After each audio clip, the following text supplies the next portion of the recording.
G'day everyone. Welcome to the Outback Packers podcast, the podcast where two mates from all the way across the world have a yarn talking Packers football and the green and gold. I'm Nick Gregory with my co-host Iowa Joe, as always. Today joined by co-host of Pack's What She Said and Pack a Day, the amazing Maggie J. Loney. Maggie, how are you? It's so great to have you on.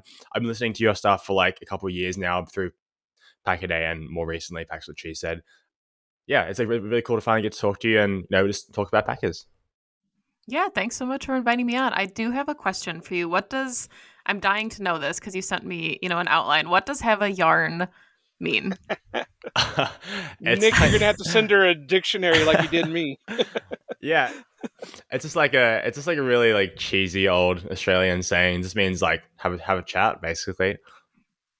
There's plenty of really weird, like outdated Australian slang that just makes absolutely zero sense. Ours is even more outdated. It used to be part of U.S. vernacular too, but that was back in like the 1800s. So you guys are even a little bit behind our times. Yeah, there you go. No, I was just gonna say one of my best friends actually is from Australia, and he used to say up a gum tree all the time, and it took me a while to figure out like what that meant, and so hadn't heard have a yarn though, so I'll have to text him that and see what he says. Well, don't feel bad. One of the first things Nick said on here that threw me was shit kicker, and I had to stop the show for a moment because I was like, "What the hell is a shit kicker?" I thought I'd heard it all at that point. So what is it, Joe? Now, because I'm sitting here wondering what it is. Well, now you're putting me on the spot, but it's exciting game, isn't it, Nick?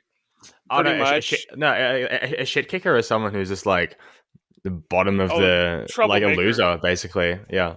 Oh. Yikes! See, I didn't even know it at that point. It's like if I'm like if I'm in the kitchen because like, I'm a chef by trade. If I'm in the kitchen and I'm just like washing dishes and I'm feeling like pretty down on myself, like I'm a bit of a shit kicker. Like, see, I was even wrong. I got to get my dictionary back out. It gets complicated. I'm sure you guys have a lot of things that I have no idea what you're saying as well. Well, no, I think Maggie's from the Midwest, so we probably do have some Midwestern terms that even people in the United States won't even know. I have to say, for all our Wisconsin people, though, it is not a bubbler. I'm getting tired of hearing about bubblers. It's not a bubbler. It's a drinking fountain. I work at a college, and the signs literally say like two bubbler. Like they don't say two water fountain or drinking fountain. They just tell you where the bubbler fountain is. No, I fight with people all the time over that. It's not a damn bubbler. A bubbler but it does bubble. Yeah, but it's also you also drink from it, so it's in a fountain. My God, I could have a whole nother podcast just arguing with Wisconsin people over what they over this slang.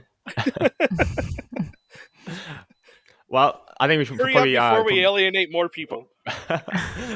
probably time to get into the actual the football stuff. I mean, it's the off season, right? This is the perfect time for it. So today, I kind of just wanted to take a chance to look back at the season just passed. Quite a really like significant season. I think we'll look back at it as just like one of the most important pivotal seasons of the past. It's always good. It's always good. It's a bit of like a group therapy session. It's nice to get it out, right? I suppose. I think we trashed it enough over the episodes on this podcast. Do we have to do it more? But yeah, like Aaron Rodgers last season, kind of like the first kind of like glimpse of Jordan Love, a real like retooling and recasting of the offense, and hopefully the lowest of the low for this Joe Barry defense. But I mean, we'll see about that. Like in a kind of brief summary, how would you kind of describe how you felt after the 22 season? Well, before you do that, you just reminded me of something, and maybe you guys can, since you mentioned the name, you guys can fill me in because I was kind of out of the loop today. But what the hell was that video Rodgers dropped today? Or that video they did with Rodgers' interview or something? I haven't seen it. No. I saw tweets about it, but I didn't get a chance to watch it. Yeah. So yeah, the video was kind of like from what I gathered anyway. It was like a bit of an introductory interview, and it was just really weird. He was like, I'm really happy to be playing for like such a storied franchise and everything. and he's just, he's like, when you walk into the Jets facility, you just see like all the history, and he's just really excited to play there. I'm like, part of it, it's his job, he has to say it, but I'm also, it's like, it's the Jets. You're like kind of already the best quarterback who's ever played for the Jets, and you haven't even taken a snap yet.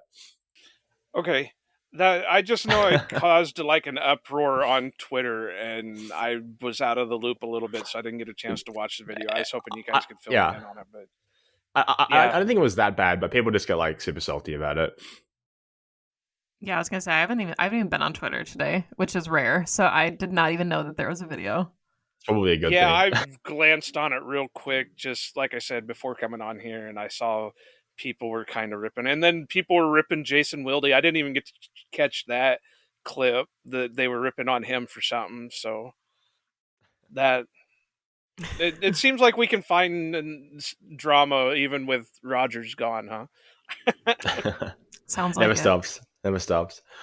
All right, so back to topic. What was your question, Nick? So yeah, Maggie, like in a very like kind of short 10 words or less, how would you sum up your feelings after the 22 season? Nice way to put a friggin' damper on that one. It gave us answers for the future. Sure. Was succinct, right? That was. Yeah, but you got 3 words left, so you got 3 more words you can say. You were counting? Yeah. Hey, I'm a stickler for the rules. Didn't you know that? Yeah, it felt like kind of like a bit of the culmination of a lot of the like small flaws and kind of unraveling of the issues in this Matt LaFleur era we've had so far. Things just like the lack of kind of like persistence and like ability to face adversity really showed a lot in the early season, and kind of come with like the Rodgers stuff, I guess we'll end up talking about here inevitably. But it is kind of a shame that it ended that way. I'm still a big believer in Matt LaFleur, but it's kind of a shame that this was ultimately like a bit of a season in the bin. Joe, how do you feel? Like just like to summarize, and then we'll get into details. I really don't have a summary. Like I said earlier, we've pretty much talked this last season to death, and I'm ready to move on from it. I'm really have a major case of deja vu over all of it, because you've got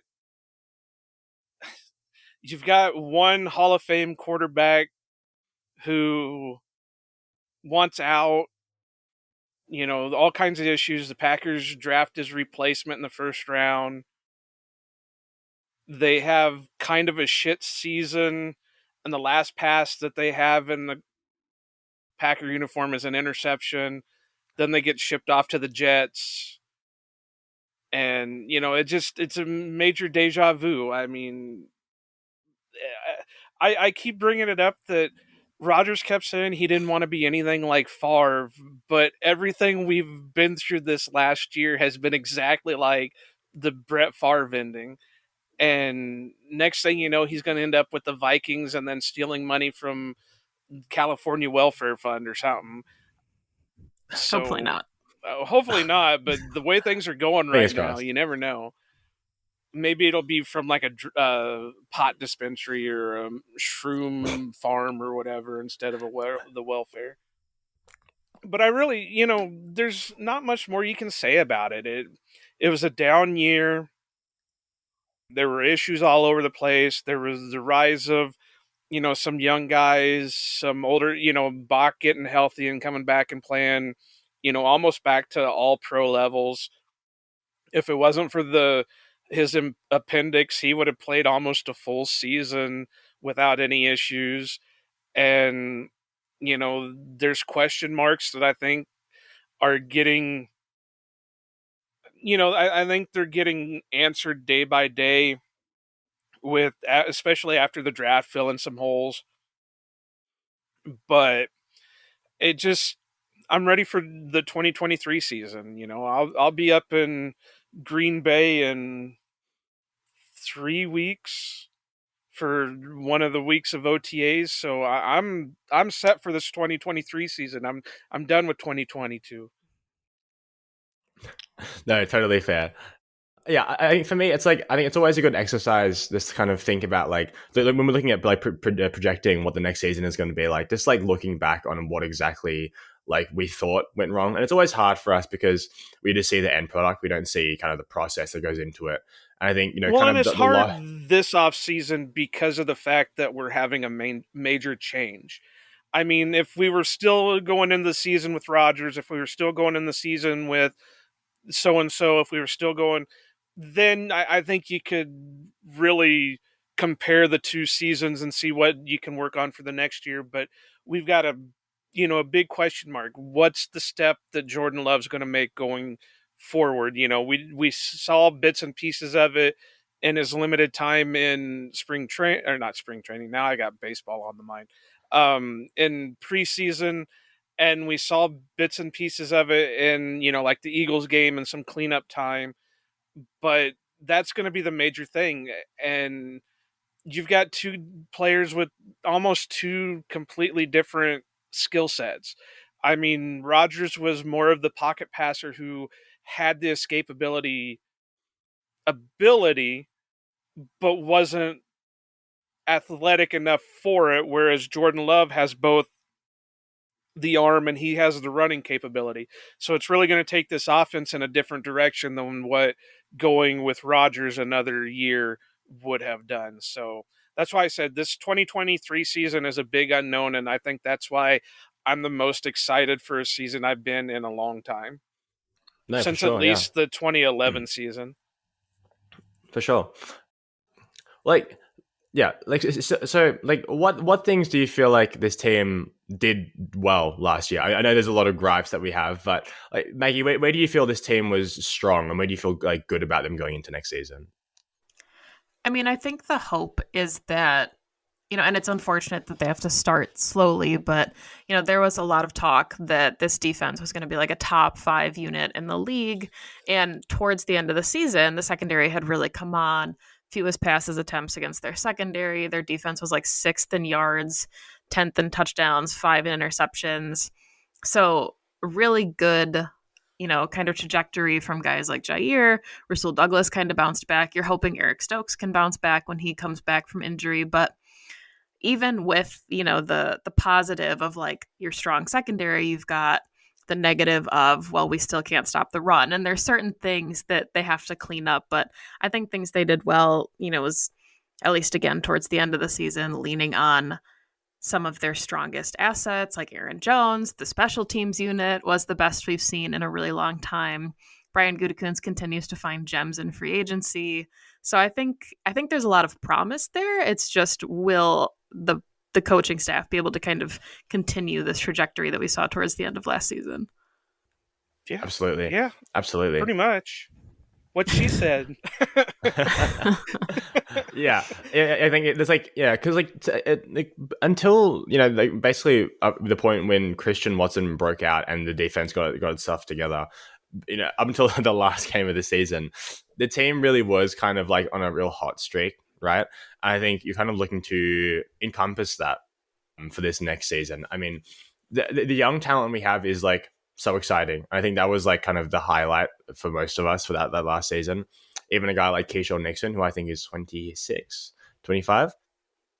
He like, guys like that who are just like, this exciting to watch, and also just like have room to grow. Like I almost expect Keyshawn Nixon to be somewhat utilized in the offense, at least for like a trick play or something.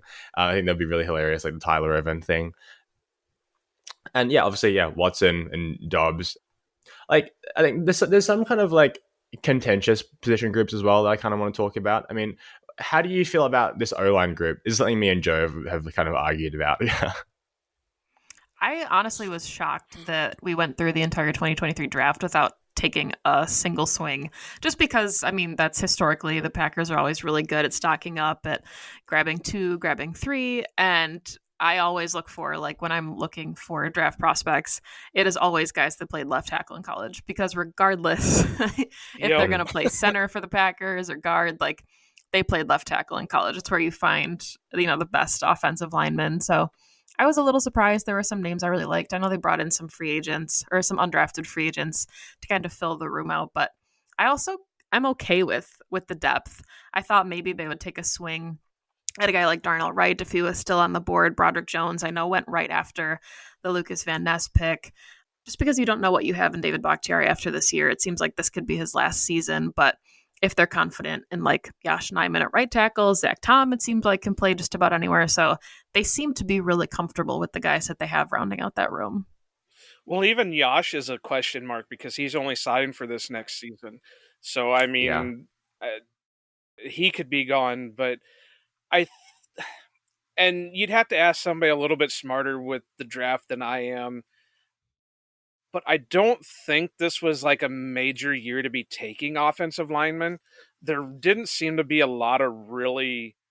you had your top end talent, but there didn't seem to be a lot of later round guys that the Packers usually pick up. So, and I don't know if you guys saw it or not, and I don't know if it was true, and I don't know if it was, with this whole weird Twitter not having verified accounts unless you pay the $8 or whatever. So weird. But I saw something about, I think it was from Rasheed Walker, about breaking his P5. And I don't know, this was like a couple weeks ago, and it's like, well, is this true? Is he hurt? Is he... Because I was kind of high on him coming out. I really thought he was, one of them late round gems that... Okay, I see it now. Somebody must have retweeted something weird, but it said, I think my P5 is broken now. I need a new one. I think he was talking about his PS5. So see, you can't even do that kind of shit because people start... Because it was like, I saw something about P5 being broke, and then somebody posted a picture of an X-ray with the P5. It's like, what the fuck is going on with this? So, but anyway, I think there's enough depth right now that adding the UDFAs, I know they picked up a guy off of waivers he went to Miami, but I can't think where they picked him off waivers from. But he's supposed to be one of them UDFA gems that they seem to pick up now and again. But like Maggie said with Bakhtiari, who knows what's going to happen with him? Yash only on a 1-year deal. Is Zach Tom going to be a guard? Is he going to be the center? Is he going to be, a tackle? I think Josh Myers is coming up on a contract year. So there's going to be a lot of question marks. It's just, it's going to be how Stinovich and Butkus and those guys feel about putting the best 5 out there. I still believe they have a great offensive line starting 5. It's just, where do you, which order do you put them? Bach is going to be left tackle, and you're pretty sure Yash is going to be right tackle. But that interior there, I still love John Runyon. I think he's one of them blue-collar guys that, you're not going to hear his name called a lot, but he's going to be the unsung hero of the offensive line. He's not going to do everything great, but he's going to do everything good. And it's going to be interesting with Jordan Love being able to move around, how the line handles him getting outside the pocket. So the offensive line, I'm not worried about it. I know a lot of people are, but I'm not. I just think like some of the positions are quite interesting. Like some of these interviews with Stanovich, they've kind of like mentioned a lot of players being in play for that center position. Like even like Zach Tom, which he was drafted with the center on the thing when on the card when he was drafted. And they mentioned Sean Ryan is going to have a go at center as well. And they always do like the coach speak thing of Josh Myers is our guy, blah blah blah. But also we're trying to like really like give him some competition, which I think is kind of the right route to go. Right. Obviously, he missed a lot of time in his first season, and the second season was a bit of a struggle still.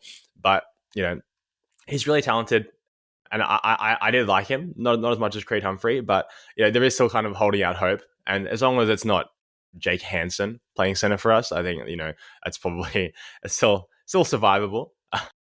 But that's one thing that I am like Maggie with in the draft is I'm surprised they didn't take somebody who could be that center guard, somebody who could fill in at guard and fill in at center, because they're, I know Zach Tom can do it, and they're going to try Sean Ryan if he can keep his friggin' nose clean and off the suspension list for stupid ass shit.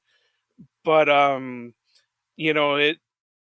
they didn't take anybody, and it didn't look like they picked up anybody in the UDFAs that could really be that combo guy. So that's the only spot that it kind of confuses me that they didn't go with. But again, I don't think it was that deep of an offensive line class. So, but yeah, I did see Butkus, or was it Steno, said that somebody asked him straight out about Sean Ryan, and they said he's a guard, and he'll get some snaps at center, and that's about all they went into with him. No, for sure, yeah. Well, so with this season, one of the biggest things is the coaching staff. Everyone loves to talk about our favorite defensive coordinator, Joe Barry. Maggie, how do you feel about the state of this organization, and especially following this, the bulk of the off season now? How do you feel about the way they've kind of handled this transitory phase? I mean, I think, if you're looking at what Brian Gutekunst just had to deal with, and he's handled it about as well as he could. And when you have a high-profile player like Aaron Rodgers, who's been the face of a franchise for a really long time, you want to be respectful and sensitive to how he feels about things. But at some point, this decision had to be made. And as much as Packer fans are obviously upset that this could have been a playoff team and it wasn't, and, they had a lot of mental mistakes, you mentioned, lost a lot of close games that in other seasons they historically win. It was what this team needed, because they needed to decide if they were able to move on. If this is another, 13-4 season and they kind of blow it in the playoffs, things don't change. And they were at the point where they needed to see who Jordan Love was. So I think Goody had to make a really tough decision. But I think now, some of these shields that maybe Matt LaFleur had, I agree with you, Nick. I think he's still a really good coach, and I'm excited to see what his offense looks like with somebody who will run it the way it's supposed to be run, and maybe not try to tweak things or, add his own flavor to it. But the leash has to be really short with Joe Barry. There's too many investments, too many first-round picks. You got all pros over there. There just has to be a return on investment. And because I think the players themselves, at times, haven't been the issue. It's things like the soft zone and playing 10 yards off the line. And if they clean those things up, if they get back to 2021 defense that was tackling, best in the league, I think that this team will be better than people think they can be. Definitely. Nick, you don't even need me here, and Maggie's hitting all the points. I think I'm going to go, and you guys can just finish it up. I'm loving it. But that's yeah, so I mean, like we talked about with Matt and Don last week, I don't think with LaFleur the seat's hot for this year. It will be for the next year, depending on how Jordan Love does. But Joe Barry his seat's definitely warm now, and if the defense doesn't live up to what it is, it's flaming hot, if not him being gone. Now, the big question mark is also going to be, they have a new, did they give him the passing game coordinator title, or is he just the secondary coach, Greg Williams? Because he's filling in for Jerry Gray, and I think Jerry Gray really helped out a lot the last couple of years, because the way I took it from some of the press conferences, the players stopped listening to Joe Barry and started leaning more into Jerry Gray. And Jerry Gray was telling them, you go out and play your position. You go out and do what you feel like you need to do to make the play out there.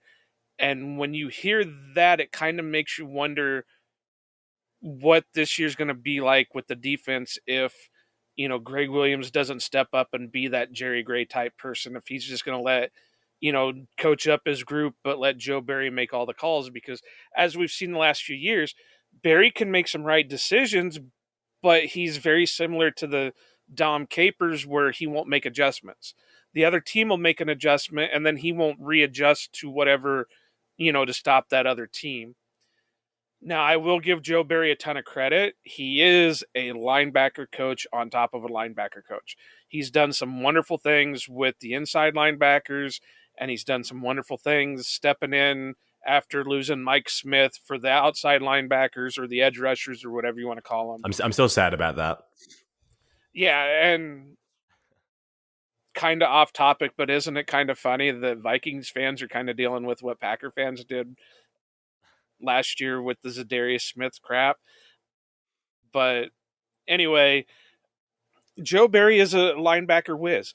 If he would have any other position on the defensive coaching staff other than being defensive coordinator, I think we'd love him because he's doing what he needs to do with the position group that he knows how to coach. If somehow he does end up getting, I don't know how they could really do it. I wish there was a way you could just demote him and make him like the linebacker coach and then bring in an actual defensive coordinator. But I don't think they allow that in the NFL as much as I would hope. I wish they did, but because I would hate to lose what he's been able to do with.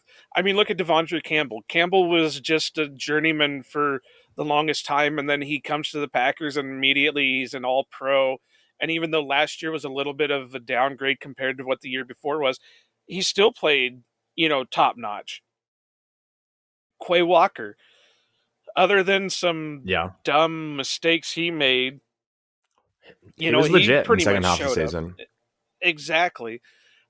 Rashawn Gary and what he's done with Preston, and I'm looking forward to what he can do with Lucas. So, but yeah, the coaching staff is really going to have they're feeling the heat right now. So sure. Yep. And Greg Williams is going to be the interesting one because I know he's had success with the places he's went, and we'll see how the secondary group handles to him compared to Jerry Gray. And I still wish we could find out what the hell the injury for Eric Stokes was. Yeah, that's still pretty scary. Hey. So, guys, the last question I want to ask about this 22 season before we kind of just cleanse and offload for the last time. If you are in Matt LaFleur's shoes and you're trying to, decide where exactly you want this team to go for 2023, I think this team really struggled with a lack of identity, right? For a lot of the season, they just kind of weren't really sure what their strengths were. If you were going to direct this team to build on a specific quality or like play style or philosophy, where exactly would you direct them? I'll let Maggie start once again. That's a really good question. And I think, honestly, it has to come from a belief in themselves. And I hate, I'm 5'4", right? I don't play professional sports, so it is shitty for me to ever be like, these guys don't have that dog in them as I'm on my couch, right? It's not okay for me to say that about professional athletes. But it felt like at times it was a team that didn't necessarily know who they were. They didn't believe in themselves. Maybe, players talk about having juice before games and how the crowd feeds into that. And it felt like at times, we've seen from Matt LaFleur teams in the past where they would get punched in the mouth. We saw Robert Saleh say it, right? We knew if we hit these guys, they weren't going to hit us back. And I think that's kind of damning as a coach to hear somebody say that and have the gusto to say it at the podium, when they beat you at Lambeau. So to me, I think it's just how this team, you kind of said it already, Nick, how they respond to adversity. And if the response is still to roll over, then I think that's a problem with the coaching staff, because I wouldn't think players would have that mentality. But if these are guys that rally around each other, which it sounds kind of like they've done on Twitter, they're not in a rebuild, however you feel about that conversation that was all over Twitter. The players took it. They were offended by it. They're ready to rally around Jordan Love. And I think that's going to be the identity for the season, is that they've been counted out and they still think that they can win the North. And I think it's possible. It's kind of weird that the only team that I'm really kind of scared of right now is the Detroit Lions, because they really came on towards the end of the year last year, and Dan Campbell's doing great things up there, and they picked up a lot. Outside of us all joking about the Lions taking Gibbs in the first round, they picked up a lot of solid players in the draft, and but I really think the Packers, as long as they stick to what they're good at, which, what are they really good at right now? Who we're not sure we're hoping it's, the LaFleur system is pound the ball, run it, hit your tight ends, and, that kind of thing. And they've built for it right now. Now, the one thing that Maggie just said about coaching staff and getting punched in the mouth, what's weird is I wonder if it's been all the crap where with Rodgers not really running the full LaFleur system, just kind of playing on his own and doing his own thing. Because I remember when LaFleur was hired, he came out and he was, this strong leader. He was, this tough talking, and, they did, the all gas, no fucking break, the, stuff like that. And then it just seemed like year after year, it slowly went away. And then we reverted back to once the Packers got punched in the mouth, they were done. And so now that maybe Rodgers is gone, LaFleur can come back a little bit more, and get his offense back running the way it should be running. I think there's going to be a little bit of a change. Now, the hard part about it is we're running out of those quote unquote veteran type players on the team. I think who's the oldest Which right is cool. now? It's Bakhtiari. Yeah, I think Bakhtiari and Aaron Jones are like some of the oldest ones, I think, at the moment. Right, and Bakhtiari is even older than Aaron Jones right now. For sure. So, there's no more Big Dog. There's no more Mason. There's no Rodgers. So these young guys have really got to grow up together and, start leading together, become a group, which I think they can. Like Maggie just said, you're seeing it on Twitter. These guys are meshing together and they're already, helping each other out. And I loved it that Aaron Jones went out and worked with Jordan Love and early on in the off season. So it's going to be interesting to see what happens once the pads go on. Who's going to show out as the leaders, because it's a young team. Somebody's got to step up to be that leader. And hopefully Jordan can do it. I know I've been kind of riding Rodgers hard today because of the shit that he's been pulling, but that's one thing I wish he was more of, was that vocal leader. He was always the more, I'll show you what to do out on the field. This is how we carry ourselves, but I'm not going to say anything in the locker rooms. And I'm hoping Jordan leans the other way and will start becoming more of that vocal leader. And, I'm going to lead you to the promised land, blah, blah, blah, that kind of thing, So, yeah, I'm really ready for the pads to start. But as for what I think for what LaFleur needs to do is, like I just said, he needs to go back to what his offense is. And what we saw, the offense is basically the Shanahan offense. Utilize your running backs, utilize your tight end, and use the middle of the field, something we haven't seen in a long time. Really?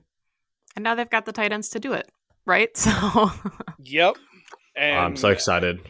Oh, I am too. I'm even excited to see what Josiah DeGuara can do, because we really haven't seen him, and Love and DeGuara seem to have had a connection for a while, because even in the small times that Love has been in, he's hit him. They've had a connection there. So, all right, Nick, you're telling me we have to move on here. So come on, let's move on.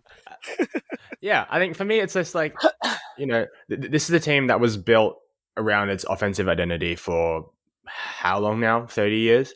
I think that's kind of where they should aim it. Matt LaFleur is an offensive-minded coach. I think he should really lean into his guy, Jordan Love, and the guys he surrounded him with, and try to build the team around that. And, obviously the defense is still really important. Way too many first-round picks. But, if you know that you're good at something, focus on that first, and let the defense kind of sort itself out, because Joe Barry was hired for that.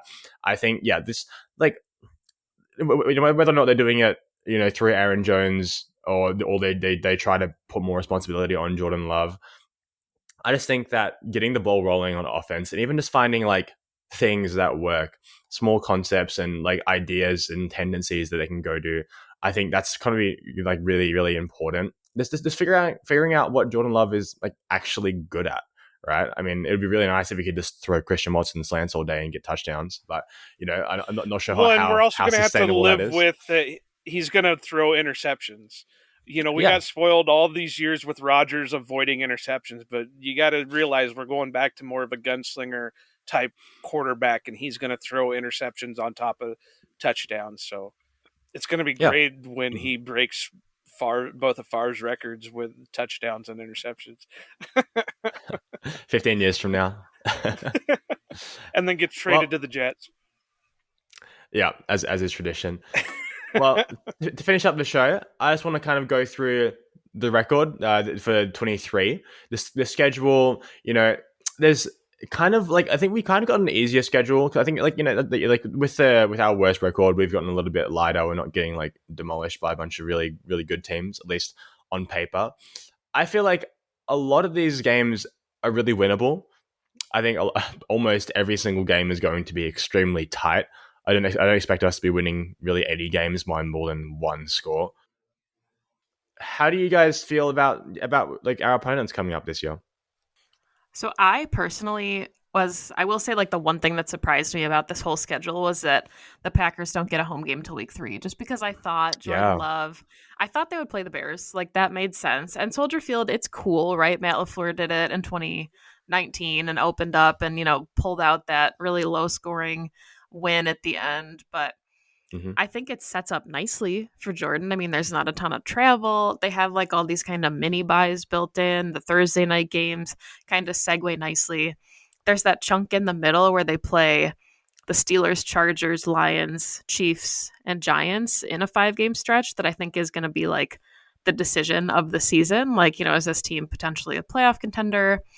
But it starts, I think, really nicely for them. They have a first nice kind of 3 weeks to ramp up before they get into any true, and I'm not saying like the Falcons or the Saints, especially the Bears, nobody's going to roll over for them, but it's like you said, they're not playing a playoff team until week 8 or a playoff team from 2022. So it'll be kind of nice to let the offense get their feet wet. You're not really playing any like insane defenses early. So I think it'll be a nice kind of warm up for the Jordan Love era. For sure. Yeah. I expect this team to like either even split in the division, like 3-3 or 4-2, sweep the Bears ideally. Like when you look at like the really, really good teams, like you said, Maggie, it's just that stretch. I think the Steelers are going to be pretty good this season. The Chargers, Justin Herbert, the Lions, I think are going to be really tough. But I mentioned this last week with Matt and Dawn that like, as much as this Packers team plays down to like worse opponents and they kind of like relax, they also play up really well to these big teams. Yeah. I mean, even in Buffalo last year, that's a game we should have had no business being in, and they managed to stick around for a little bit in that. Even the Eagles game, for all the rushing yards we gave up, we still could have won. Like, that's the crazy part. This team is, that is one of the things that I do really love about them is they play it tight, for better and for worse. Yeah. And I mean, I think like going back to kind of what you guys were saying with Jordan Love, like this is a young team. And he had talked about like the thing he likes about this team being so young is that there haven't been outside voices telling vets like, hey, I want you to play this way. I want you to, they kind of are still moldable and he can mold them the way that he wants them. So not really a better ramp up period than some of these teams that they're going to be facing. And there's just some fun young teams, the Panthers, obviously at the end of the season with Bryce Young, just lots of, I don't know how many of these games are like barn burner matchups, maybe like the Chiefs because they're Super Bowl winners from last season, but a lot of like really fun young teams on the schedule, which is fun when you have Jordan Love and a really young Packers team. Yeah, Joe, where are you at on the schedule? I'm really looking forward to the Buccaneers one because this will be like if Baker's starting for the Buccaneers at that time, that'll be 3 straight years that he's had to play the Packers. Honestly, looking at it, and I don't know if you're going to want us to give like a record prediction or not, but I think my heart of hearts, as long as there's not like major injuries, I think the Packers could win 11 or 12 games. There is that big stretch that scares me, and like I said, the Lions are looking really tough. The Broncos, I really don't know, just because who knows what kind of Russell Wilson they're going to get this year. The Vikings are going to Viking, and the Bears are going to Bear. So, I could see them splitting the division series, but I really think they could win 11 or 12 games, and it wouldn't surprise me one bit. But then again, with this again, I will say is why I'm so excited for this next year. I could also see them go and winning only 5 or 6 games, just because they're still learning, they're still meshing. But I think out of my thinking with my gut, it would be 11 to 12 wins. Really? Is that your prediction or what you want? Just looking through the schedule, like you said, it's a little bit based off of last year. It's a little bit of an easier schedule than what they have to deal with. There are going to be growing pains, but I think there's going to be some games where it's going to be, oh, well, we're going to lose, and then they end up winning sloppily. Sure, yeah. But I think my prediction will be, I'll say 11 games. They'll win 11 games. So what's that? 11-5, 11-6, 11-6 now. Yep. All right, Maggie, what do you think? They threw that last game in there, and it's thrown me off. It's still so confusing. I think I agree, and I don't. It sounds so homer, right? When Packer fans are like, "Hey, I think this team can win 13 games," but and I'm not going that high with this team. But if we're talking about a defense that arguably got better from last season, and they were projected to be a top 5 defense last season, assuming you don't need Jordan Love to go out there and score 30 points a game, it's a winnable season for the Packers. It's not like they're playing the AFC East, and they didn't draw some of the tougher divisions right now. So I think that bodes well for them. It's a lot of young teams. If the offense can put up, 3 touchdowns a game, I think that a lot of these games are winnable. I think the ceiling, like Joe said, is 10 or 11 games if you're really optimistic. But I think your basement's 7. I don't think this is going to be a really bad team. I don't think they're a top 5 draft pick kind of team. And to me, realistically, I think they're in that 9-8 range, where we saw the Packers, the Lions, and the Seahawks this past season, where if things fall their way, we're talking about a wild card team. But I could see them getting bounced out of the playoffs by a team in week 17. And that's all based on depending on injuries too, because let's face it, if Jordan gets injured and we're having to rely on a veteran off the street and Sean Clifford, we're not winning 11 games. We're going to be lucky if we win 3 games. But if everybody stays healthy, no major injuries, I'm around there. I can see 9-8, but I can also see the surprising in 12-4, like the LaFleur 2019 season. Well, yeah, I feel 13-3, whatever. Yeah, I feel really optimistic that this team will have a winning record. I am of the belief that if Jordan Love started when Aaron Rodgers busted his thumb in the middle of last season, they would have made the playoffs with only one more win, right? I think, kind of this is what Bukowski always talks about. If Jordan Love can even replicate just what Aaron Rodgers did last season, I think this is a winning team, and I think that he can be better than that. Just purely because there were so many really clunky moments with Rodgers last year, and it's obviously league average. It's still difficult, right? It's not an easy job, but I think Jordan Love is definitely capable. What we've seen from him has been smart ball. He is obviously very physically talented, and this team has so much young talent. We're only one season away from being the number 1 seed and 13-3, and that was with a really injured team as well. So with guys like Aaron Jones, hopefully, revitalize AJ Dillon, Watson, the new receivers, new tight ends, blah, blah, blah. I think, my record prediction is probably 9-8 or 10-7. But yeah, I do feel really optimistic that this can be a winning team. All right, I got one last question for both of you. Who's our punter going into the 2023 season? Are we still dealing with O'Donnell, or is it this new kid that they just signed from the XFL? I actually like O'Donnell. Whelan? Yeah, I actually do like O'Donnell. I do too. I mean, I could see it being insurance the same way they had like a backup kicker when J.K. Scott's wife was pregnant. You know, like there's always like guys that you bring in for camp to see if they're on your speed dial when the season starts. So maybe next season he's their guy. But yeah, I think it's O'Donnell this year. Yeah, I mean, I'm not trying to push Pat O'Donnell out. He's been the best punter we've had in a long time. But hey, don't talk down on Bojorquez like that. I loved Bojorquez. Yeah, but Bojorquez couldn't kick in the cold. But I'm a sucker for nicknames, and I think this Whelan's kid, his nickname is like the Irish Cannon or something like that. Oh my God. So, well, he's Irish. He's an Ireland product. So, you know, the Packers are really going international with their guys. You know, they picked up that kid from the international player pool, and now they've signed an Irish punter. Next, it's going to be an Australian kicker. And I'm still waiting. I'm still waiting for the Australian Packer. Seriously, guys. Yeah. The next punter better be an Australian. Isn't that guy from Iowa Australian? Yep, he'll come out. And well, I thought he came out this year, but it's next year he'll come out. He stayed back. Yeah. He's still got like a year left from the COVID years. Draft him in the third. Let's do it. Lock it in. I'm all for it. He was like the best punter in the nation. I'm all for it.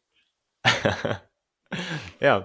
Well, before we finish up, Maggie, everyone who comes on, you know, let everyone know what you're working on. Obviously, Pax What She Said. Is there anything you want to plug and talk about? Go ahead. Yeah, I mean, you can just find everything I do really on Twitter at Maggie J. Loney. I'll probably start writing again for Cheesehead TV this season. Took a maternity leave, but I miss writing, so I'll probably be back to that. And then Pack a Day and Pax What She Said. And if you see me at training camp, say hi. Brilliant. Cool. So, as always, guys, like Maggie said, you can find her at Maggie J. Loney on Twitter, myself at Nicholas GRGR, Joe at Iowa_Joe86, the podcast at Outback_Packers. Until next time, we'll see you later.